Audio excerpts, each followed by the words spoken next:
Probability theory पढ़ा रहे थे। तो प्रोबेबिलिटी थियरी में आपको हमने बेसिक कॉन्सेप्ट, बाकी चीज़ें तो बता दी, लेकिन बेसिक कॉन्सेप्ट एक होता है। बेसिक कॉन्सेप्ट में पहला ही पॉइंट है आपका रैंडम एक्सपेरिमेंट। इट मीन्स कि ये इसको देव योग भी कहते हैं, देव प्रयोग भी कहते हैं। एक एग्जाम्पल कि अगर हम एक सिक्के को टॉस करते हैं तो हेड आएगा या टेल आएगा, ये रैंडमली डिसाइड होगा। हम जब दो सिक्कों को एक साथ टॉस करते हैं तो हेड आएगा कि टेल आएगा। अब देखिए दो कॉइन हमने लिया, एक इस तरीके से बना लीजिए, एक कॉइन टू कॉइन, आप इस तरीके से बना लीजिए। देखिए एक हेड और एक टेल, कितनी कंडीशन आएंगी, कितनी कॉम्बिनेशन बनेंगे, हम ये आपको बताना चाह रहे हैं। देखिए हेड एंड टेल, जब हम दो सिक्कों को एक साथ उछालते हैं, एक साथ टॉस करते हैं, तो हेड और टेल आने की क्या प्रोबेबिलिटी है। हो सकता है कि एक बार दोनों हेड आए, दोनों सिक्के हेड आए, एक बार हो सकता है कि हेड आए और टेल आए, हो सकता है कि एक बार टेल आए और फिर हेड आए, ये भी हो सकता है, और एक बार हो सकता है कि टेल आए। तो दो कॉइन हम लोगों ने लिया, दो कॉइन लिया, इसका मतलब ये कॉइन नंबर 1, कॉइन नंबर 2। तो हम इसको जानना चाहते हैं कि कितने कॉम्बिनेशंस बन रहे हैं। तो देखिए कितने कॉम्बिनेशंस बन रहे हैं, 4 कॉम्बिनेशंस बन रहे हैं, 1 2 3 4। ऐसे आप समझिए कि दो कॉइन हमने लिया, तो दो कॉइन का मतलब ये दो कॉइन लिया आपने, और इस दो कॉइन को आप कितने टाइम्स,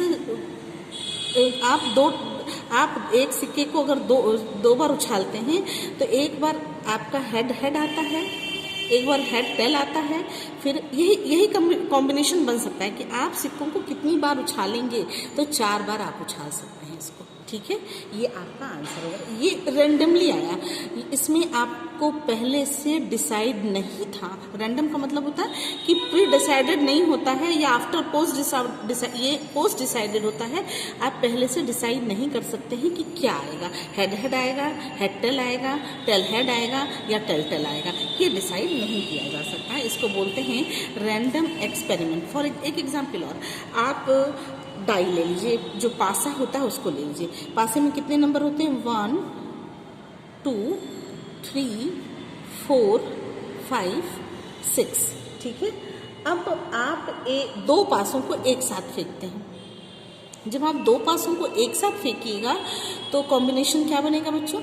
अब देखिए आप अगर बनाइएगा तो इस तरीके से बहुत लंबा चौड़ा बन जाएगा, ऐसे बनेगा। एक बार 1 2 आया, फिर 1 3 आया, फिर 1 4 आएगा, 1 5 आएगा, 1 6 आएगा, 1 और 1 1 आएगा। दो सिक्कों को आपने लिया है, दो पासों को आपने लिया है, दो पासों को आप फेंकते हैं, थ्रो करते हैं, तो 1 1 आता है, 1 2 आता है, 1 3 आता है, 1 4 आता है, 1 5 आता है, 1 6 6 आता है। ठीक है, फिर आप ये 1 2 3 4 5 6 इस तरीके से आप 6 टाइम्स करते हैं, तो 6 इंटू आप कर दीजिएगा इस तरीके से। तो देखिए क्या आता है, 1 2 1 3 1 4 1 5 1 2 3 4 5 6, ये 4 4 हुआ, सॉरी ये 5 हुआ, ये 6 हुआ, ये 1 हुआ। इस तरीके से कुल मिलाकर के आपका जो आएगा वो आप देखिएगा करके 6 इंटू 6 आएगा। कितने कॉम्बिनेशन बनेंगे, 36 कॉम्बिनेशंस बनेंगे। ये रेंडमली कि आपने दो पासों को एक साथ फेंका, तो फेंकने के बाद हो सकता है कि 1 1 आए, हो सकता है 1 2, एक पासे पर 1 आए, एक पासे पर 2 आए, हो सकता है एक पासे पर 1 आए, एक पासे पर 3 आए, एक पासे पर 4 आए, एक पासे पर 1 आए। तो ये डिपेंड करता है कि रेंडमली आता क्या है। इसको बोलते हैं कि प्री डिसाइडेड नहीं होता है। ये फेंकने के बाद, ये काम को करने के बाद पता चलता है कि, और एक तरीके से पूरी तरीके से ये भाग्य, जिसको कहते हैं हम लोग, भाग्य पर निर्भर करता है कि अच्छा अपना। और ये बच्चों आपको बता दूं, प्रोबेबिलिटी जो प्रोबेबिलिटी स्टार्ट हुई, प्रोबेबिलिटी जुआरियों के लिए स्टार्ट हुई, गैम्बलर के लिए, गैम्बलिंग के लिए। जुआ खेलने वाला व्यक्ति अपने भाग्य को आजमाता था और आजमाने के बिहार पर प्रोबेबिलिटी स्टार्ट हुई। तो फर्स्ट ही एक्सपेरिमेंट है इसका, random experiment. It's a very important part. Random probability हमने आपसे पहले भी बताया था कि दो पासों को अगर हम एक साथ उछालते हैं, देखिए ऐसे कितने कॉम्बिनेशन मिलेंगे, तो देखिए कितने कॉम्बिनेशन मिल रहे हैं। एक पासा 6 नंबर होते हैं एक पासे में, और कॉम्बिनेशन 1 इंटू, फिर यहाँ पर आप दूसरा पासा लीजिए 6 नंबर उसके 6, और कॉम्बिनेशन कितने बनेंगे, हम एक पासे को ले रहे हैं, तो इसको जब हम मल्टीप्लाई करेंगे तो ये जो आउटकम्स होगा इसका, जब आप इस तरीके से लिखा रहेगा 6C1, यानी कि कॉम्बिनेशन है, तो इसकी वैल्यू आती है 6। इसको जब करिएगा तो 6 इंटू 6 आप बच्चों करके देख लीजिएगा। जब आप इसको करिएगा तो ये आएगा, ये आप पूरा करके देख लीजिएगा, 1 2 3 4 5 6 7 8 9 10, 1 2 3 4 5, इस पूरे को आप करके देख लीजिएगा। जब जो लास्ट है वो आएगा 36, जोड़ लीजिएगा 36 आएगा, और ये भी जो है 36 आएगा। कहने का सेंस कि ये टोटल रेंडमली होता है, ये प्री डिसाइडेड नहीं होता है। नेक्स्ट है इक्वल लाइकली इवेंट। प्रोबेबिलिटी के थ्योरी में ये इक्वल लाइकली का मतलब कि समान रूप से घटने वाली घटनाएं, समान रूप से घटती हैं कौन सी, ये वे घटनाएं हैं जिनमें घटनाएं का मतलब इवेंट्स, वो इवेंट्स हैं जिसमें कि कोई एक घटना घट सकती है या नहीं घट सकती है। जैसे आपने सिक्के को टॉस किया तो या तो हेड आएगा, एक घटना घटी, या तो टेल आएगा। कोई एक ही इवेंट इक्वली, कोई एक मतलब हेड और टेल दोनों की वैल्यू बराबर थी, या तो हेड आएगा या तो टेल आएगा, तो दोनों की वैल्यू बराबर थी। ये सेकंड है इक्वली लाइकली। देखिए बच्चों, ये सेकंड जो आपको लिखा है इक्वली लाइकली इवेंट, इसकी मीनिंग ही होती है कि दोनों घटनाएं बराबर समान रूप से एक ही तरीके की दोनों की वैल्यू है, लेकिन घटने की जो प्रोबेबिलिटी है वो 50-50 होगी। या अगर आपने टॉस किया सिक्कों को तो या तो हेड आएगा, तो पूरी तरीके से हेड आएगा, ऐसा नहीं कि आधा हेड आया आधा टेल आया, सिक्का बीच में खड़ा रह गया। या तो पट आएगा या तो चित आएगा, जो कहते हैं या तो हेड आएगा या तो टेल आएगा, इक्वली लाइकली। फिर है सैंपल स्पेस। सैंपल स्पेस की मीनिंग होती है कि सभी जो भी जितने भी पॉसिबल रिजल्ट होते हैं उनका एक ग्रुप होता है, सॉर्ट, इसको बोलते हैं सेट और कलेक्शन। एक सिक्के को उछालने में केवल 2 ही रिजल्ट आ सकते हैं, एक हेड या एक टेल। तो जो हेड एंड टेल आ रहा है, यानी कि जो कुछ भी आ रहा है उसको आप इस तरीके से ही लिखेंगे। जैसे मैं आपको एक एग्जांपल दिखाया कि ये एच आएगा, एच टी आएगा, टी एच आएगा, टी टी आएगा। तो ये सैंपल स्पेस का मतलब ये होता है कि 4 तरीके, 2 सिक्कों को अगर एक साथ उछालेंगे तो ये 4 कॉम्बिनेशन ही बनेंगे। अगर हम जितनी बार 2 बार भी उछालते हैं तो भी 4 ही कॉम्बिनेशन बनेंगे। हो सकता है कि एक सिक्के को हम केवल 1 बार उछालते हैं तो भी यही कॉम्बिनेशन बनेंगे कि या तो दोनों हेड हेड आ सकते हैं, या तो हेड टेल आ सकते हैं, या तो टेल एंड हेड आ सकते हैं, या तो टेल टेल आ सकते हैं। दोनों टेल टेल आ सकते हैं, दोनों हेड हेड आ सकते हैं, दोनों हेड टेल आ सकते हैं। यानी कहने का मतलब केवल 4 ही कॉम्बिनेशन बनेगा। इवेंट, जो घटनाएं घटती हैं, जो आप कर रहे हैं, जो एलिमेंट्स होते हैं, इवेंट का मतलब होता है एलिमेंट से जो आप कर रहे हैं उसको, अच्छा, इसको सिंपल इवेंट भी कहते हैं, और कंपाउंड, जब एक से अधिक वो इवेंट्स होते हैं तो उसमें कंपाउंड, उसको कंपाउंड और कॉम्प्लेक्स इवेंट कहते हैं, और जब केवल एक इवेंट होता है तो वो एलिमेंट होता है। ठीक है बच्चों, कंपाउंड का मतलब होता है मिश्रित या संयुक्त इवेंट, और एक घटना अगर कोई घटती है, एक सैंपल स्पेस होता है तो उसको 1 एलिमेंट कहते हैं। इसको ऐसे समझ लीजिए कि जो एच है ये कंपाउंड है, लेकिन केवल एच जो है वो सिंपल इवेंट है, और एच जो है वो कंपाउंड, एच टी जो है वो कंपाउंड और कॉम्प्लेक्स इवेंट है, और टी जो है वो एक सिंपल इवेंट है, या एलिमेंट कह लीजिए, इवेंट ना कह के इसको एलिमेंट कह दीजिए। ठीक है, नेक्स्ट है म्यूचुअली एक्सक्लूसिव इवेंट। ये जो नेक्स्ट है mutually exclusive event, it means कि जो भी म्यूचुअल इवेंट्स होती हैं जिनके घटने पर, जिनके पूरा होने पर अन्य घटनाओं की घटने की संभावना समाप्त हो जाती है, या इसके विपरीत कह लीजिए, इसके अगेंस्ट में कहिए कि घटना के घट जाने पर पूर्व के घटना की संभावना समाप्त हो जाती है। इट मीन्स कि एक बार आपने एक सिक्के को उछाला तो या तो हेड आया तो टेल आने की संभावना खत्म हो गई, म्यूचुअली टेल आने की संभावना खत्म हो गई। अगर आपका सिक्के को आपने टॉस किया, टेल आया तो हेड आने की संभावना खत्म हो गई।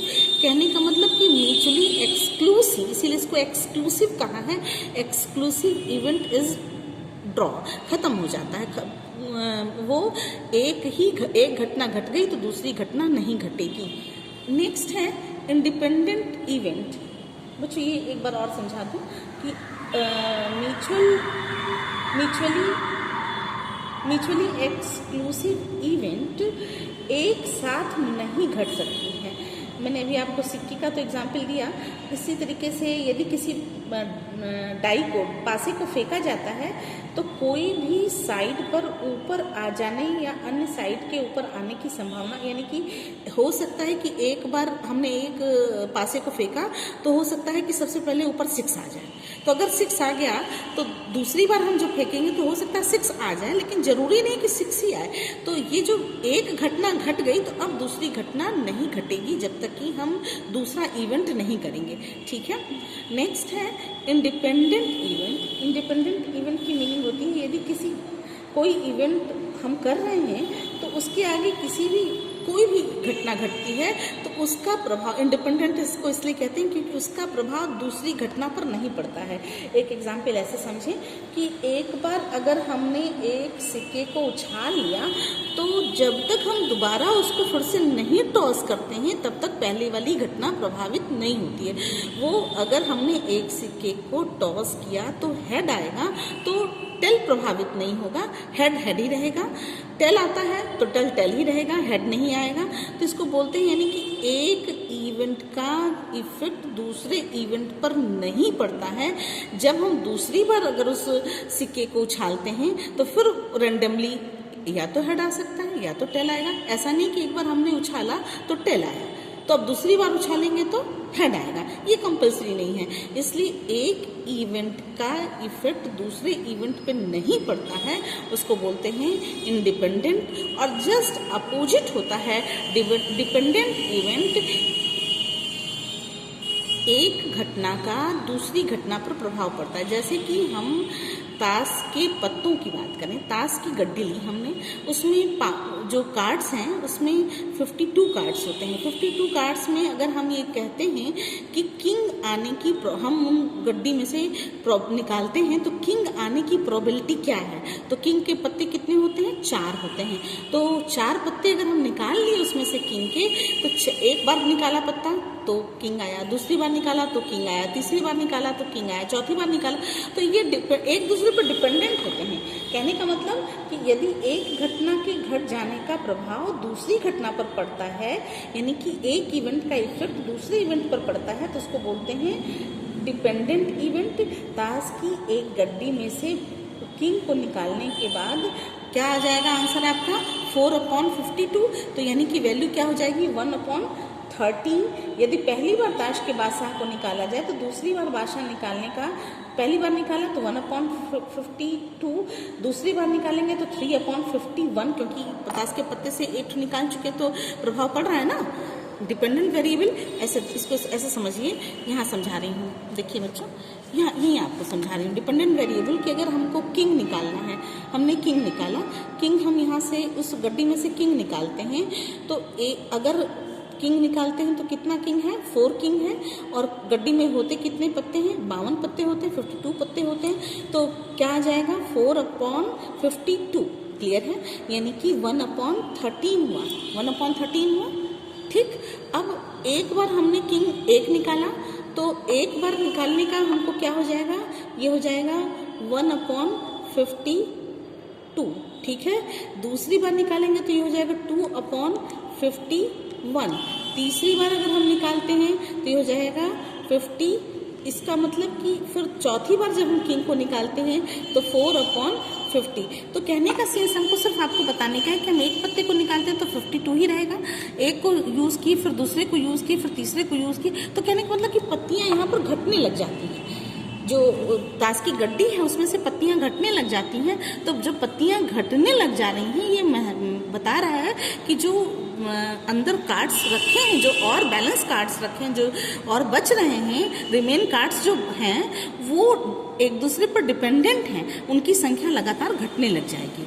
ठीक है, इसलिए एक का प्रभाव दूसरे पर पड़ता है, एक इवेंट का इफेक्ट दूसरे इवेंट पर पड़ता है। मतलब हमने ये आपसे न्यूमेरिकल में कहा कि एक ताश की गड्डी से मैंने सारे किंग को निकाल लिया, तो कितनी पत्तियां रह गई? 48 पत्तियां ही केवल अब रहेंगी उसमें, केवल 48 कार्ड्स रहेंगे, क्योंकि 4 कार्ड्स तो निकाल लिया मैंने किंग वाला, तो 48 कार्ड्स ही केवल बचेंगे। तो कहने का मतलब कि जो 52 कार्ड्स थे वो अब केवल 48 कार्ड्स बच रहे हैं। तो एक इवेंट को मैंने किया, केवल किंग को निकाला, तो वो प्रभावित कर रहा है हमारे ताश के पत्तों को, जो हमारी गड्डी है उसको प्रभावित कर रहा है। तो ये आपको समझ में आ गया होगा बच्चों कि ये क्या होता है बेसिक कॉन्सेप्ट। अगर नहीं समझ में आया है तो मैं फिर आपको समझा दूंगी, कोई दिक्कत होगा तो आप हमारे व्हाट्सएप नंबर से जुड़े हुए हैं, जो भी प्रॉब्लम होगी आप हमसे शेयर कीजिएगा।